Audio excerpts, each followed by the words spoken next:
this is the situation. I have a skin disorder that destroys the pigmentation of the skin. It's something that I cannot help, okay? But when people make up stories that I don't want to be who I am, it hurts me. In the mid-1980s, Michael Jackson was the most visible human being on the planet, a visual masterpiece of talent and heritage. As the king of pop, he stood as the definitive African-American icon, his face acting as a global blueprint for what it meant to be a superstar. While the flashbulbs captured a man at the height of his power, a silent, internal war was beginning to brew. Beneath the surface, his own biology was drafting a new, much paler script for his future. But as the 80s turned into the 90s, the world began to witness a transformation that felt like a glitch in reality. His skin, once a rich, deep brown, began to fade. It didn't just lighten, it turned a ghostly, translucent white. The public narrative was immediate, loud, and incredibly cruel.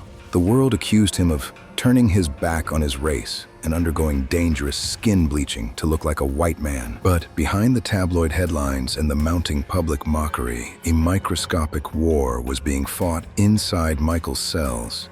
This wasn't a cosmetic choice. This wasn't about vanity or race. This was a biological mutiny. Today, we are pulling back the curtain on the most famous medical mystery in history. We are heading into the engine room to find the thief that stole the king of pop's identity. To understand what happened to Michael Jackson, we have to look at the factory inside your skin.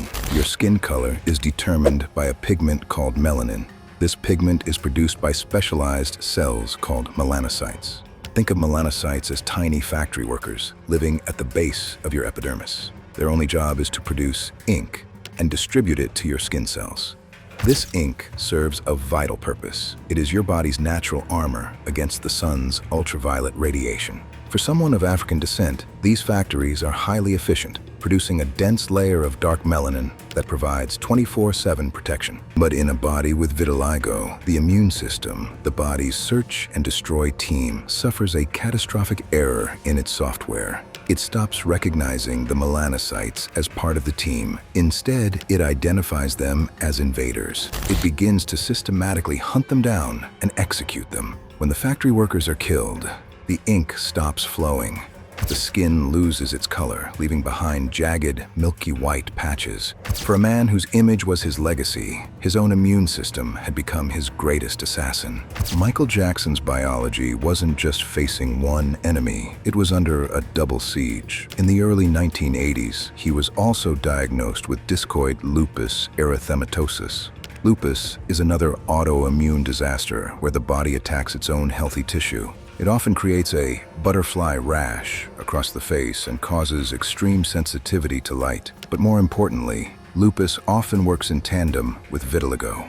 When the skin is inflamed by lupus, it can trigger a secondary reaction. Michael was trapped in a biological loop. The more he tried to treat his skin or hide from the sun, the more his body revolted. By the mid-1980s, the patches were no longer small dots on his hands or chest. They were becoming massive continents of white across his face and neck. The thief was moving fast, and he was about to get a massive burst of energy. While the world remembers 1984 as the year Michael Jackson dominated the Grammys, his biology remembers it as the year the engine room caught fire. During the filming of a Pepsi commercial, a pyrotechnic malfunction sent sparks into Michael's hair. Within seconds, he was engulfed in flames. He suffered second and third degree burns to his scalp, a trauma that would require multiple surgeries and permanent hair pieces. But in the world of autoimmune disease, physical trauma is never just physical. It is a signal. When the body suffers a massive injury like a burn, the immune system goes into a state of hyper-alert. For a normal person, this is how you heal. But for Michael, whose immune system was already prone to attacking itself, this fire acted as high-octane fuel for his vitiligo and lupus. Doctors call this the Koebner phenomenon. It is a cruel biological law. When the skin of a vitiligo patient is traumatized, the disease doesn't just heal. It spreads to the site of the injury and then ripples outward. The fire didn't just burn his scalp. It told his immune system that the factory was under attack. The white patches accelerated. They raced across his face, his neck, and his arms. The 1984 fire was the starting line for his total transformation. For most of the 1980s, Michael Jackson lived in a makeup chair. Before he could face the cameras or step onto a stage, he had to undergo a process that was more like a construction project than a beauty routine. He used a product called Dermablend, a heavy, wax-based stage makeup designed to cover deep scars and birthmarks. Imagine spending 3 to 4 hours every single day having thick, suffocating layers of dark brown ink painted onto your skin. He was trying to match the color he used to be. He was trying to maintain the Michael Jackson the world expected. But as the vitiligo destroyed more and more of his melanocytes, the map of his skin became a jagged puzzle of dark brown and milky white. Eventually, it became a mathematical impossibility. When more than 50% of your body is white, you can no longer paint yourself brown effectively. The edges of the makeup become visible under stage lights. The sweat from a 2-hour concert makes the mask melt. He was losing the race against his own cells. Every time he wiped his face with a towel on stage, he was terrified the world would see the ghost underneath. This is the psychological toll of a biological betrayal. He was a prisoner of his own reflection. By the late 80s, the patchwork look was no longer hideable. Michael and his dermatologists, including Dr. Arnold Klein, had to make a clinical decision that would change his public image forever: depigmentation. They used a potent chemical called benequin, monobenzone. Benequin does not bleach the skin in the traditional sense. It finishes what the vitiligo started. It systematically kills off the remaining melanocytes. It turns the remaining brown skin white so that the patient has one uniform, pale color. Michael Jackson didn't choose to be white. He chose to stop being spotted. He chose a uniform ghost white over a chaotic, splotchy brown. But to a world that didn't understand the engine room of his skin, it looked like a calculated betrayal of his roots. He was trading his identity for a clinical solution to an incurable war. By the 1990s, the transformation was complete. Michael Jackson was porcelain white, but this new skin came with a terrible price. He had zero melanin. He had zero armor. The tabloids mocked his surgical masks and his umbrellas. They saw a man who was losing his mind. But if you look at the clinical files, you see a man who was simply trying to survive a world without a protective layer. Without melanin, the sun is a weapon. A single minute of direct sunlight could cause second-degree burns. Furthermore, his discoid lupus made his skin extremely photosensitive. Sunlight didn't just cause a burn, it caused a systemic flare-up, joint pain, fatigue, and permanent scarring. The surgical masks weren't a fashion statement, they were a medical shield. The skin on Michael's nose had been decimated by multiple surgeries and lupus flare-ups. It was so thin and fragile that even a few minutes of UV exposure could cause the tissue to break down. He was a prisoner of the light, a king who could only rule in the shadows because the outside world had become a lethal environment for his compromised biology. The ultimate betrayal of Michael's privacy didn't happen in a tabloid. It happened in a police station. In 1993, during the first wave of allegations against him, the Santa Barbara district attorney ordered a strip search to verify a description of his body.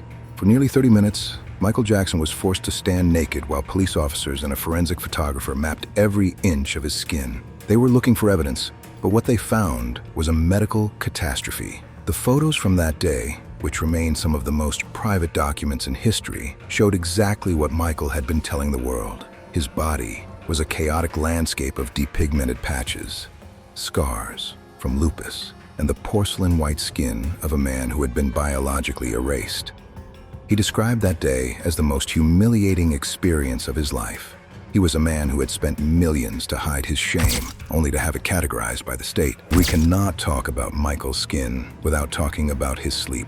The chronic pain from his lupus, the stress of his skin's transformation, and the trauma of the 1984 fire led to a lifetime of insomnia. He was a man whose engine room never turned off. By 2009, his body was a shell.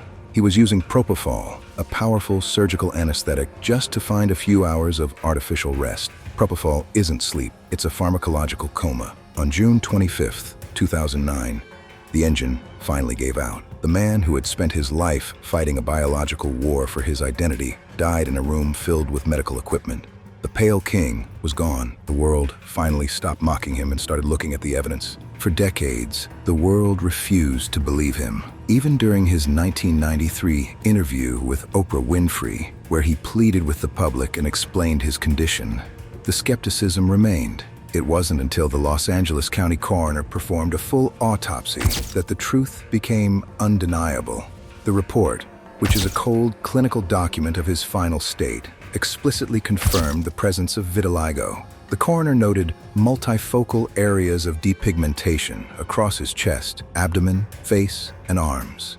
The thief was finally identified by a neutral scientific authority. But for Michael, the confirmation came 20 years too late. He had lived half his life under the weight of a lie that his own body had told for him. Why do we tell this story at Dear Patient? Because Michael Jackson's case is a roadmap of how we judge what we do not understand. Vitiligo and lupus are not just skin conditions. They are systemic failures of the body's most basic internal code. They are reminders that our engine room can sometimes turn into a battlefield without our permission. Michael Jackson showed the world that resilience isn't just about fighting a disease. It's about surviving the world's perception of that disease. He was a man who lost his why in the eyes of the public, even while his cells were working overtime just to keep him from burning in the sun.